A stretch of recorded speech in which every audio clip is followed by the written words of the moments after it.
Amoroso Padre Celestial, esta tarde estamos nuevamente muy agradecidos por tus bendiciones.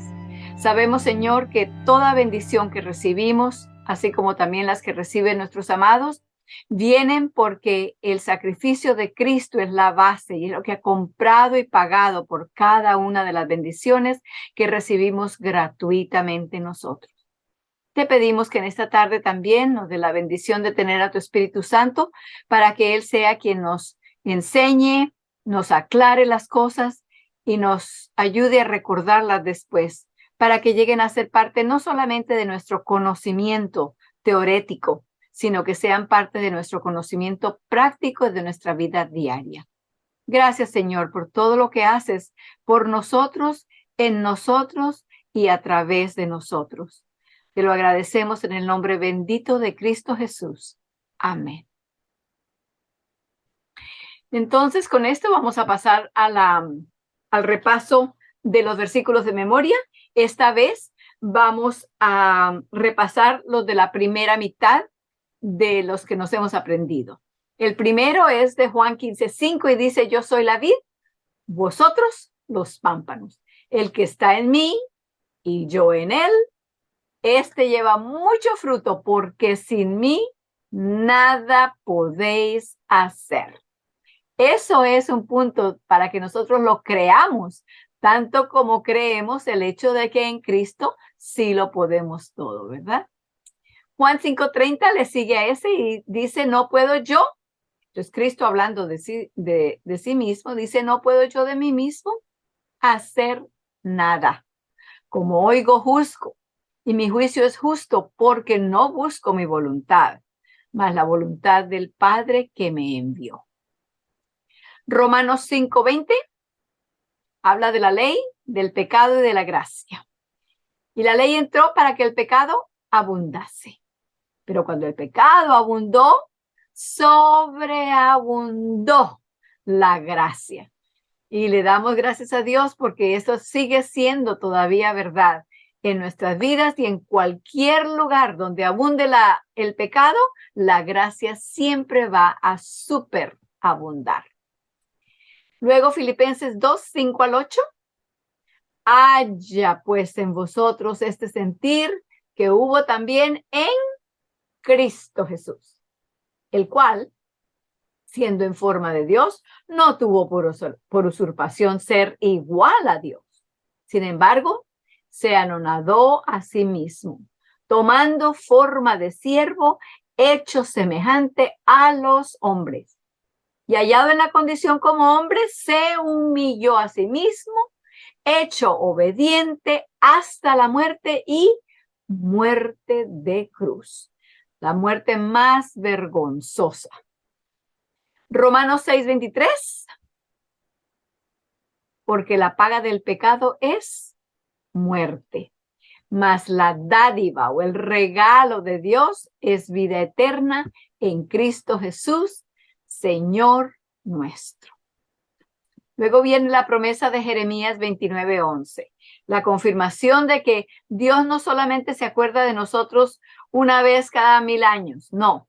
Dice él: porque yo sé los pensamientos que tengo acerca de vosotros, dice Jehová, pensamientos de paz y no de mal, para daros el fin esperado. Él está constantemente velando sobre nosotros, porque nos está llevando a un fin esperado, un fin planeado por él.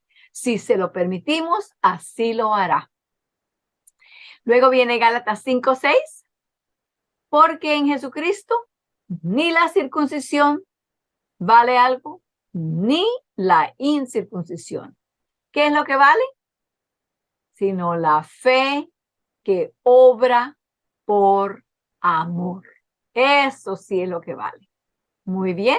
Y ahora lo último de esa serie, de la primera parte de los versículos, la primera mitad, es la definición de la fe, que por cierto la vamos a encontrar esta noche en nuestro estudio otra vez.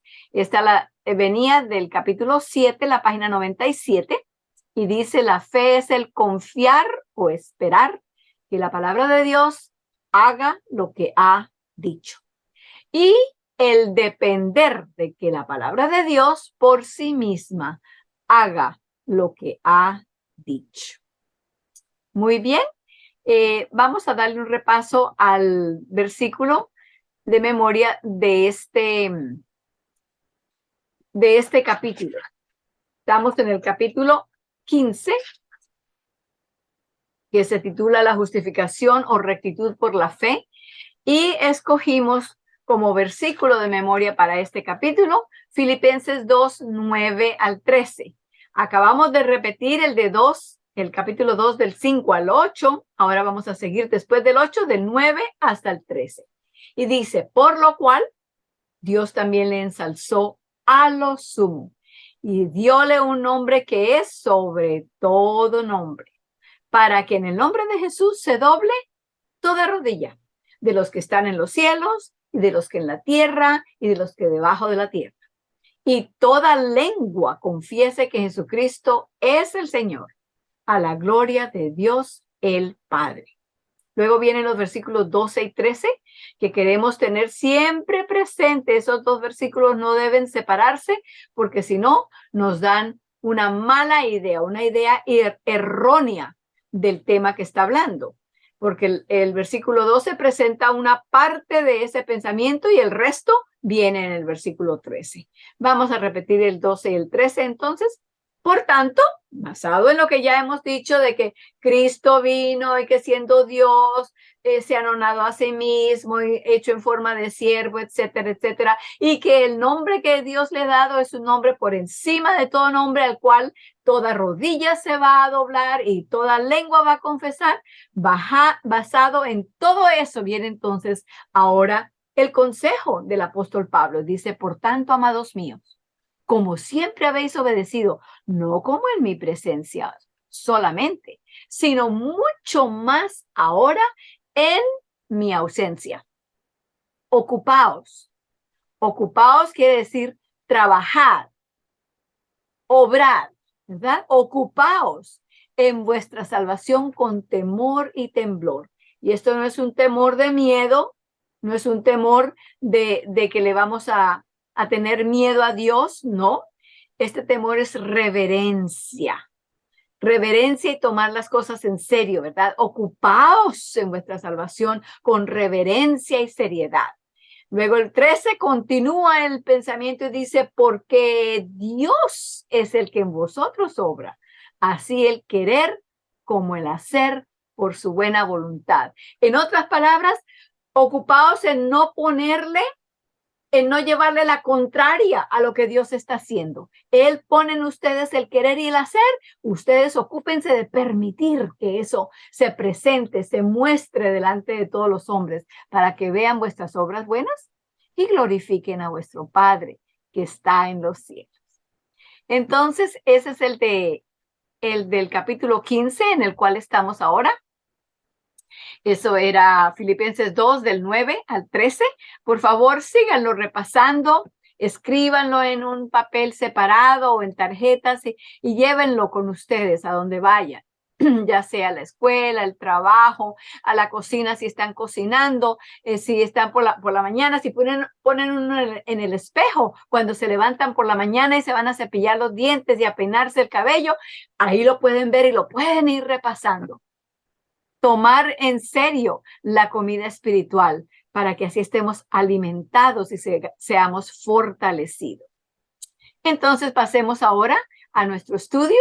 Es el capítulo 15, como dijimos, es de la serie Revisitando el 1888. Esta es la tercera parte de esa serie de 4 y se titula La justificación o rectitud por la fe. Habíamos llegado hasta la página 214 y la pregunta que estábamos estudiando y que estábamos buscándole una respuesta a esa pregunta es la siguiente. ¿Cuál era el problema? ¿Por qué era que la hermana White le había dicho al pastor Jones, tenga cuidado cómo presenta estas cosas, no traiga confusión a los demás? Y recuerde que hay personas que están siendo confundidas por eso. ¿Qué era el problema? ¿Cuál era el problema? Bueno, en la página 214 hay un párrafo bastante largo allí. En medio de ese párrafo habíamos leído, y quiero leer una parte de ese, dice, la ley de Dios ha sido ampliamente tratada y presentada en las congregaciones casi tan desprovista del conocimiento de Cristo Jesús y de su relación con la ley como la ofrenda de Caín. Habíamos estudiado esto en más detalle la semana pasada cuando hablamos de la clase de sacrificio que trajo Caín.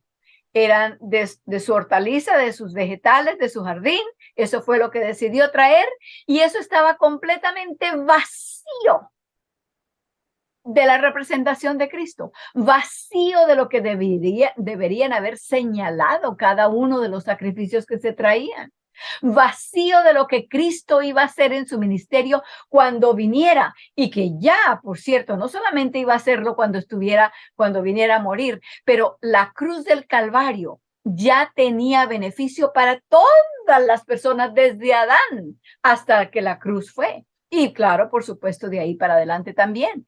Entonces, esa ofrenda de Caín representa lo que estaba sucediendo en 1888 y la razón por la cual la hermana White le envió esa carta de alerta al pastor Jones, porque ella sabía que las personas no tenían una comunicación, no habían hecho el enlace entre los 10 mandamientos y Cristo Jesús. Los dos van juntos, son uno solo. Pero si los separamos y quitamos a Cristo, la ley no tiene ningún valor por sí misma. Y como las personas habían estado enfocándose en la ley, predicando la ley, enseñando la ley, juzgando a todos los demás por la ley, se habían olvidado de Cristo. Y por eso ahora, cuando el pastor Jones les predicaba y les enseñaba en cuanto a la fe, les pasaba por encima, no entendían, quedaban confundidos y luego entonces salían a decir, no sabemos ni qué fue lo que dijo. Yo creo que dijo algo que es opuesto a lo que nos han estado diciendo. La hermana White dijo, yo sé exactamente lo que usted quiere decir. Tenga cuidado. Seguimos entonces ahora, vamos a comenzar en el penúltimo párrafo de la página 214, que fue donde quedamos. ¿Cuál era el problema entonces? El problema era que los ministros habían estado trabajando de manera incorrecta. No habían educado a la gente con respecto a lo que constituye una fe ferviente y viva. Quisiera pedirle al Señor que ninguno de nosotros aquí en el grupo que hemos estudiado desde el principio el libro, comenzamos ya hace casi 2 años, que ninguno de nosotros ni de los que vayan a ver los videos, los televidentes, los videovidentes, vayamos a estar en un grupo tal en el que conozcamos la ley, pero no conozcamos a Cristo. O aunque lo conozcamos, lo separemos de la ley, porque si estamos así, tampoco vamos a entender, ni tampoco vamos a presentar la ley, el transcrito, la descripción del carácter de Dios, no lo vamos a presentar como eso, lo vamos a presentar como un bate con el que le vamos a dar a todo el mundo por la cabeza y los vamos a juzgar y los vamos a sacar y los vamos a aislar y a marginar. Esa no es la forma en que Dios tenía planeado darnos la ley. Recuerde que repetimos hace unos momentos Romanos 5:20. La ley entró para que el pecado abundase, más cuando el pecado abundó, ¿qué sucedió? Sobreabundó la gracia. ¿Por qué? Porque Cristo va con ella. Pero si lo separamos, no es sino solamente muestra que el pecado, y mira que lo hiciste mal y allá también, y no has hecho esto, hiciste esto el otro día, pero ahora ya no lo estás haciendo, se te olvidó. Y entonces así no puede vivir la gente. Porque la gracia que tiene Cristo, que da Cristo por medio de su sacrificio que hizo por nosotros, si no está para calmar esto, el pecado nos aplasta. Entonces, seguimos leyendo allí donde íbamos. Los ministros no habían educado a la gente con respecto a lo que constituye una fe ferviente y viva. Quiero señalar aquí que recordemos que la ley puede ser, perdón, la fe puede ser una fe viva o puede ser una fe muerta. La fe que tienen, la creencia que tienen los demonios, ellos creen y tiemblan, pero es una fe muerta que no trae ningún cambio, ninguna transformación, no trae vida a su espiritualidad. Seguimos. Entonces, tan pronto como apareció Alonzo T. Jones diciendo, creed como Abraham creyó, lo malentendieron. Elena de White sabía lo que Alonzo quería decir, ya que ella misma veía las cosas exactamente de la misma manera. Pero la gente se estaba confundiendo porque ellos no comprendían cuando él hablaba acerca de la fe. Entonces, ¿qué quiso decir Alonzo cuando dijo, cree? En 1899, Alonzo T. Jones dejó muy claro lo que quiso decir cuando hablaba de la creencia de Abraham. En la parte inferior de la página 214, y aquí venimos a lo que les prometí, la definición de la fe. Aquí vuelve y la repite otra vez. La fe es el esperar o el confiar que la palabra de Dios haga lo que ha dicho y depender de que la palabra de Dios por sí misma cumpla lo que la palabra ha hablado. Aquí viene entonces una aplicación de esa definición. Abraham es el padre de todos los que son de la fe. El registro de Abraham entonces da instrucciones sobre la fe, qué es y qué hace por el que la posee. ¿Qué diremos entonces que Abraham, nuestro padre, en lo que se refiere a la fe, ha encontrado? ¿Qué dice la Escritura? Cuando Abraham tenía más de 80 años, su esposa era vieja, ella tenía más de 70 años, y él no tenía un hijo. Dios lo llevó fuera y dijo, mira ahora los cielos y cuenta las estrellas si las puedes contar. Y le dijo además, así será tu simiente. Y Abraham creyó a Jehová y él se lo contó por justicia. Génesis 15, 5 y 6. Abraham aceptó la palabra de Dios, esperó por la palabra lo que la palabra decía, y en eso él era justo. Por eso fue declarado justo. Esto fue traducido del inglés. De hecho, el apóstol lo deletrea muy claramente para nosotros aquí en Romanos 4, 18 al 22. Abran sus Biblias. Es cierto que el versículo está allí, lo leeremos después del capítulo, pero por ahora vamos a la Biblia, Romanos capítulo 4, y vamos a leer del versículo 18 al 22. Romanos 4, 18 al 22. Dice así. Hablando de Abraham, dice, él creyó en esperanza contra esperanza para venir a ser padre de muchas gentes, conforme a lo que le había sido dicho. Así será tu simiente. Y no se debilitó en la fe, ni consideró su cuerpo ya muerto, siendo ya casi de 100 años, ni la matriz muerta de Sara. Versículo 20. Tampoco en la promesa de Dios dudó con desconfianza. Antes fue esforzado en fe, dando gloria a Dios. Versículo 21.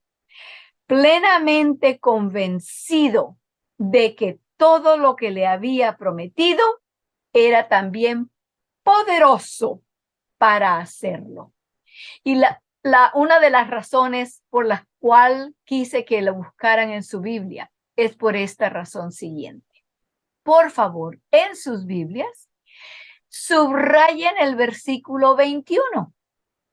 Porque esa promesa, esa afirmación que se hace allí es para usted y es para mí. Allí dice plenamente, Abraham estaba plenamente, y espero que Marta y Leonidas y Reina y Nicolás y cada uno de nosotros aquí esta noche estemos plenamente convencidos de que todo lo que Dios nos ha prometido, Él también es poderoso para hacerlo. ¿Lo creemos así?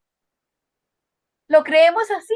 Amén, que así sea. Que cuando escuchemos lo que Dios nos dice por medio de su palabra, sea lo que sea, digamos, oh, amén, estoy de acuerdo. Señor, hazlo en mí. Yo quiero que eso sea lo que se obre en mi vida. Entonces, ahora vamos al capítulo nuevamente del libro, y ahí está escrito, estamos en la página 215, y estamos en la lectura de Romanos 4, 18 al 22. Lo leímos de la Biblia, ahora lo vamos a leer aquí como está escrito en el libro, porque quiero enfatizar algunos puntos. Entonces, el versículo 18 comienza diciendo, el cual, hablando de Abraham, el cual creyó en esperanza contra esperanza.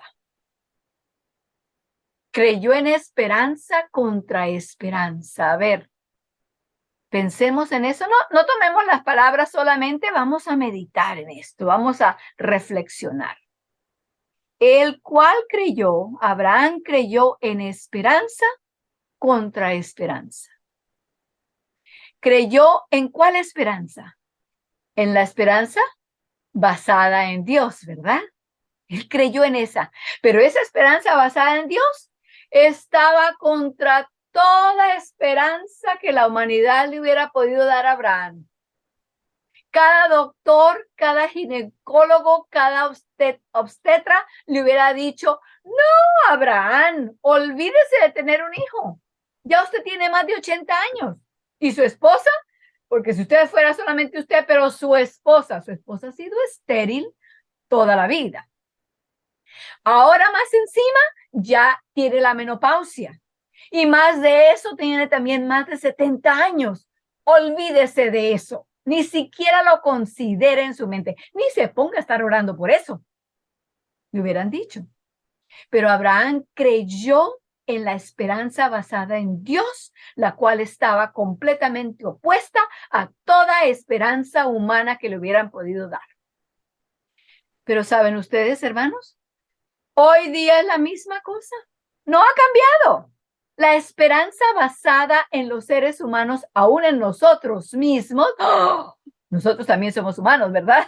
Así que no estemos pensando que nosotros sí, pero los demás no. No, todos nosotros no tenemos la base para darle esperanza a nadie. Porque ¿quiénes somos nosotros? ¿Tenemos vida de nosotros mismos? No, si Dios no nos las da, no la tenemos. ¿Tenemos inteligencia, sabiduría de nosotros mismos? No. Si no tenemos vida, tampoco tenemos sabiduría. Así que basado en Dios, la esperanza de Dios es diferente. Es una esperanza que es fija, es segura. No es como la esperanza con los humanos. Generalmente cuando hablamos de algo que esperamos de otros, decimos, sí, yo espero que me va a llamar esta tarde. O sí, me dijeron que me iban a escribir, yo espero que me llegue la carta. Y ese espero tiene dentro de él un poquitito de duda, un poquitito de que puede que sí, como puede que no. Pero con Dios no hay eso. Con Dios es puede que sí porque puede que sí. Qué esperanza tan diferente. Por eso la bendita esperanza de la venida de Cristo no es que tal vez puede que suceda, puede que no. No, es así, es porque así lo dijo el Señor. Y lo que Él promete, Él lo cumple. Sigamos entonces, volvemos otra vez a Romanos 4, estamos en el versículo 18 todavía. Abraham creyó en esperanza contra esperanza para venir a ser padre de muchas naciones, conforme a lo que le había sido dicho. Así será tu simiente. Versículo 19. Y no se debilitó en la fe, ni consideró su cuerpo ya muerto. Esa es una de las cosas que no consideró, su cuerpo muerto, 1, siendo ya como de 100 años. Número 2, ni la matriz muerta de Sara. Si él se hubiera puesto a considerar esas cosas, hubiera terminado completamente en duda. Pero no se puso a estar mirando solo con los ojos de la cara. Como dice en el versículo que nos aprendimos, dice, porque andamos por la fe, no por vista. Y él dijo, yo no voy a mirar lo que es la edad de Sara, ni la edad mía, ni el hecho de que Sara ha sido estéril. No, yo no voy a mirar eso, yo voy a mirar las promesas de Dios. Y si Dios me dijo que mi simiente, mis descendientes iban a ser como el número de las estrellas, pues así será. Así yo no los vea. Y él no los vio, ni los ha visto, pero un día los verá. Seguimos leyendo. Tampoco dudó por incredulidad de la promesa de Dios, sino que se fortaleció en fe, dando gloria a Dios. Plenamente convencido. Convencido quiere decir que estaba cierto, estaba seguro, estaba persuadido, completamente convencido de que todo lo que él, Dios, había prometido, era también poderoso para hacerlo, por lo cual también le fue imputado por justicia. Seguimos leyendo ahora en la página 215, dice, Alonzo Tate Jones dijo, Abraham aceptó la palabra de Dios y esperó por la palabra lo que la palabra decía. Y en eso él era recto. Cuando Dios vino a él y le dijo, así será tu simiente, la fe de Abraham era creer que Dios cumpliría su palabra. En Isaías dice, así será mi palabra que sale de mi boca. Este es Dios hablando. No volverá a mi vacía, antes hará lo que yo quiero y será prosperada en aquello para que la envíe. La fe de Abraham se aferró a esa realidad, a la palabra. Esa misma palabra produciría aquello que había pronunciado. De paso, ese versículo que ahorita citamos, así será mi palabra que sale de mi boca, viene de Isaías 55:11. Por si acaso quieren tenerlo allí como referencia, pueden escribirlo al lado en la página o si tienen papel separado. Isaías 55:11. Seguimos leyendo. Entonces, volvamos a este mensaje de justicia por fe. Nos encontramos con la ley. Nos damos cuenta que la justicia o rectitud de Dios contenida en la ley es algo que no tenemos para dar. Es algo que no está en nosotros mismos, algo que no lo poseemos. Sin embargo, cuando llegamos a la realidad de ver nuestras vidas miserables, podemos ver que todo lo que hacemos está lleno de iniquidad. Todo lo que hacemos está lleno de iniquidad. ¿De dónde viene esa afirmación? ¿Será que alguien se la inventó?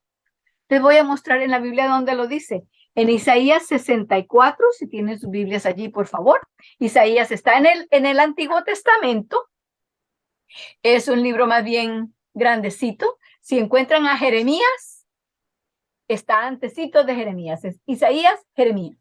¿Okay? Entonces, en Jeremías, capítulo 64, en Isaías, capítulo 64, versículo 6. Escuchemos lo que la palabra de Dios nos dice en cuanto a nuestras obras buenas. Dice, si bien todos nosotros somos como suciedad y todas nuestras justicias como trapo de inmundicia.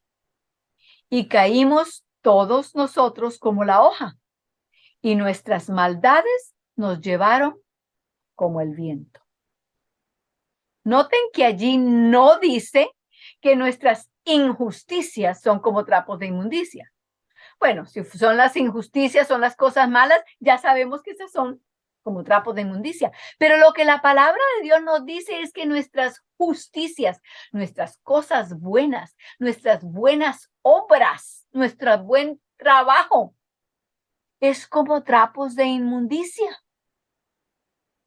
Entonces, eso quiere decir que cuando estamos frente a la ley de Dios y vemos lo que su carácter es que Él no comete homicidio, ni miente, ni falta honra, ni toma el nombre de Dios en vano. Ninguna de esas cosas hizo Cristo. Está describiendo allí la vida de Cristo. Cuando nos vemos en ese espejo, nos damos cuenta que nosotros no llegamos ni por los tobillos. Es más, tenemos una cantidad de iniquidad en nosotros que mancha todo lo que hacemos. Ya sabemos que mancha lo malo que hacemos, pero mancha lo bueno que hacemos.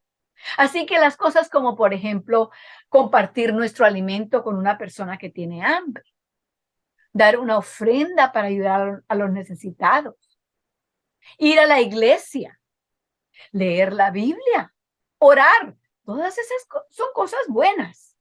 Pero cuando las hacemos por nosotros mismos, están llenas de, ¿qué dice allí? De suciedad. Seguimos leyendo porque hay esperanza. Esto no es todo. Seguimos leyendo donde estábamos, en la página 215.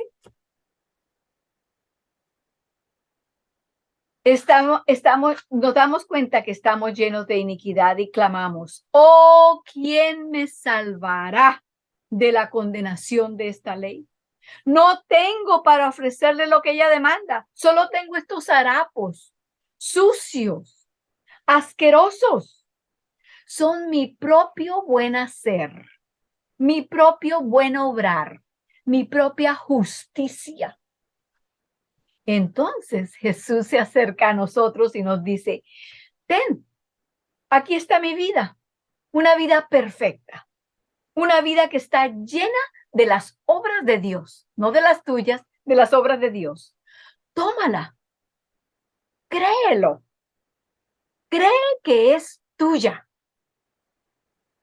Y así, si así lo hacemos, entonces sucede lo que se describe en El Camino a Cristo, el libro El Camino a Cristo, página 62, el cual lo describe de la siguiente manera.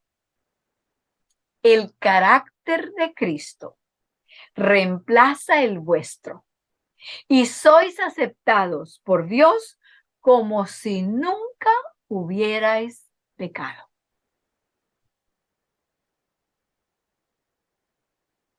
Hay que pensar en esa realidad, que viéndonos tal como somos, Dios nos cubra, nos da el carácter de Cristo y lo pone en lugar nuestro y nos ve como que si nunca hubiéramos pecado. Página 216 ahora. ¿No es así como encontramos el perdón? Dios viene a nosotros y nos dice, te perdono, aquí está mi hijo. Un sacrificio o propiciación para la remisión de los pecados pasados, Romanos 3:25. ¿Y qué es lo que hacemos? Bueno, nosotros le creemos, ¿no es así? No nos molestamos en esperar un feliz vuelo de sentimientos, ya que sabemos que los sentimientos, emociones no nos van a justificar. Los sentimientos no nos traerán el perdón. Solo tenemos una opción y es decir, bueno, Señor, gracias. En El Camino a Cristo, nuevamente en la página 50 a 51, Elena de White describe exactamente lo que ocurre. Pero antes de ir a la descripción de lo que ella tiene allí en el libro, les invito a que abran sus Biblias al libro de Juan. En el Nuevo Testamento es Mateo, Marcos, Lucas, Juan, el cuarto libro del Nuevo Testamento. Juan, capítulo 5. Juan, capítulo 5. Vamos a leer una historia de algo que sucedió cuando Cristo vivía aquí en la tierra, vivió aquí en la tierra. Juan 5, vamos a comenzar con el versículo 1 al 9. Ok, ya Janet lo puso también en el chat. Después de estas cosas, era un día de fiesta de los judíos y subió Jesús a Jerusalén. Y hay en Jerusalén, a la puerta del ganado, un estanque, como una piscina, que en hebraico es llamada Betesda, el cual tiene 5 portales. En estos yacía multitud de enfermos, ciegos, cojos, secos, que estaban esperando el movimiento del agua. Porque un ángel, según decían ellos, descendía a cierto tiempo al estanque y revolvía el agua. Y el que primero descendía al estanque después del movimiento del agua era sano de cualquier enfermedad que tuviese. Y estaba allí un hombre que había sido enfermo por 38 años, paralítico. Como Jesús vio a este echado y entendió que ya había mucho tiempo, le dice, ¿quieres ser sano? Señor, le respondió el enfermo, no tengo hombre que me meta en el estanque cuando el agua fuere revuelta, porque entre tanto que yo vengo, otro antes de mí ha descendido. Dícele Jesús, levántate, toma tu lecho y anda. Y luego aquel hombre fue sano y tomó su lecho y se fue. Y era sábado aquel día. ¿Qué fue lo que sucedió? A ver si entendimos. El hombre estaba allí, tenía 38 años, paralizado. Digamos que no hubiera sido paralítico al principio. No sé si no sabemos si nació de esa manera, no dice allí. O si fue que ya después de algunos años tuvo alguna enfermedad o algo. Pero ustedes alguna vez han dejado de usar, por ejemplo, se les tuerce una mano o se les parte algo y le ponen un yeso. Y luego cuando la van a usar, ¿qué pasa? Tienen que comenzar por tener fisioterapia para mover los músculos y los tendones y los nervios, todo aquello, ¿verdad? Si no los movemos, se deterioran. Nuestro cuerpo es así. Y eso es solamente cuando le ponen a una persona yeso por vamos a decir, unas 6 semanas, 8 semanas, qué sé yo. Y ya durante ese tiempo ya tienen que aprender otra vez a usar, cómo abrir las botellas, cómo el movimiento así al horizontal, cómo subir y bajar, etcétera, todo aquello. Pero este hombre tenía 38 años de estar paralítico. No eran 2 semanas. Así que este hombre, todos sus tejidos, cada uno de las estrías de sus músculos estaban completamente deshechos. No se podía mover, ni los huesos tampoco, nada, nada, nada. Jesús le pregunta, ¿tú quieres ser sano? Y él se queja de que sí, él quiere, por eso está ahí, pues. Pero que no tiene nadie que lo allegue al agua cuando se mueve, y entonces para el momento en que por fin el pobrecito arrastrándose llega hasta allá, ya otra persona entró y él se quedó sin ser sano. Y Jesús le habla. Aquí es donde quiero que nos concentremos en el poder de la palabra de Dios. Cristo le habla y le dice, levántate, toma tu lecho y anda. ¿Y qué hizo el hombre? Se levantó y anduvo. Vamos ahora a leer la cita del Camino a Cristo, porque eso tiene que ver con nosotros. Dice, del simple relato de la Escritura acerca de cómo Jesús sanaba a los enfermos, podemos aprender algo con respecto al modo de ir a Cristo para que nos perdone nuestros pecados. Veamos ahora el caso del paralítico de Betesda. Lo acabamos de leer, ¿verdad? Este pobre enfermo estaba imposibilitado. No había usado sus miembros por 38 años. Con todo, el Señor le dijo, levántate, alza tu camilla y anda. El paralítico podría haber dicho, Señor, si me sanares primero, obedeceré tu palabra después. Pero no, aceptó la palabra de Cristo. Creyó que estaba sano e hizo el esfuerzo enseguida.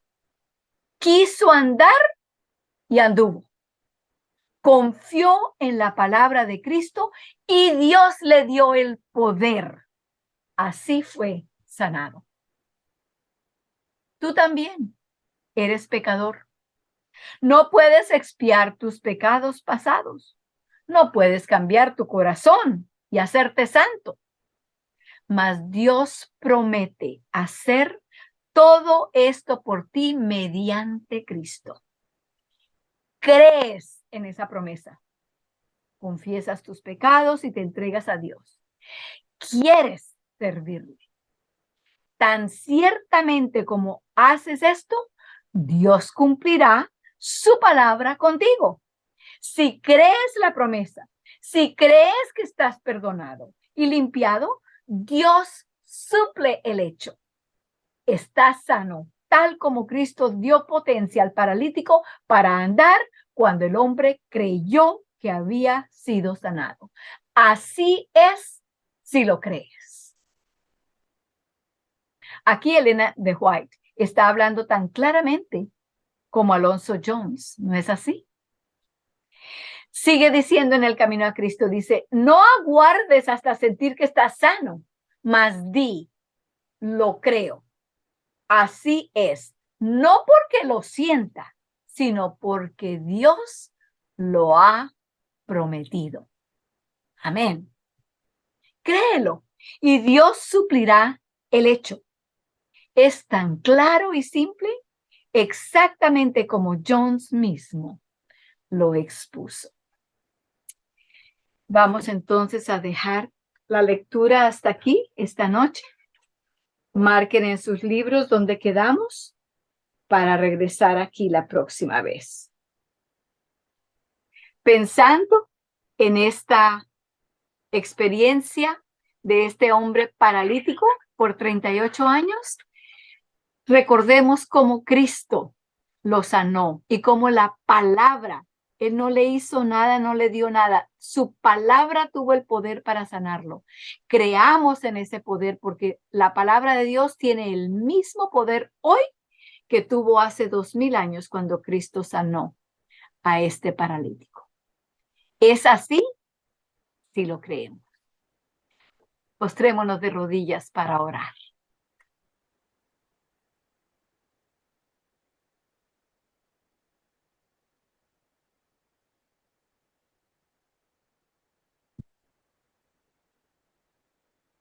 Amoroso Padre Celestial, te agradecemos porque tu palabra es igual que tú.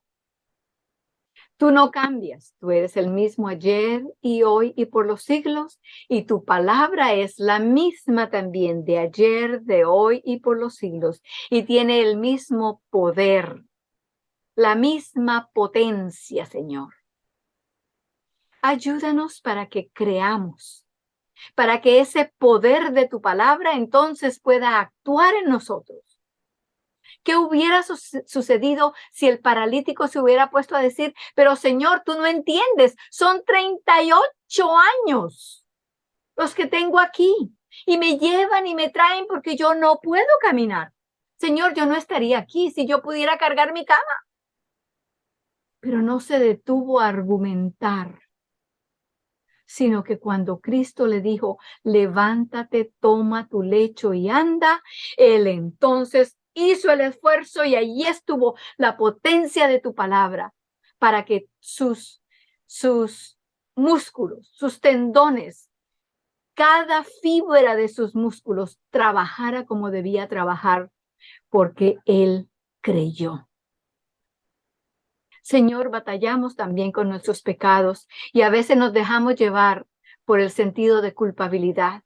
Y aún después de haber confesado nuestro pecado a ti y haberte dicho, Señor, perdóname, yo sé que lo que hice fue mal. Yo sé que lo que dije fue importuno. Perdóname, Señor, por haberte herido de esa manera a ti. Sin embargo, luego comenzamos a pensar, ay, pero me siento tan mal por esto. Ay, y el otro día cuando hice lo otro, y así seguimos. Señor, ayúdanos. Ayúdanos a reconocer que cuando tu palabra lo dice, ya eso está hecho. Que no volvamos nuevamente a querer recoger la enfermedad de parálisis que ya tú curaste en nosotros, la enfermedad del pecado del cual ya tú nos limpiaste. Gracias por ayudarnos a entenderlo. Gracias por el ejemplo y la ilustración para que nuestras mentes puedan captarlo mucho mejor. Te lo agradecemos todo en el nombre de Cristo Jesús. Amén.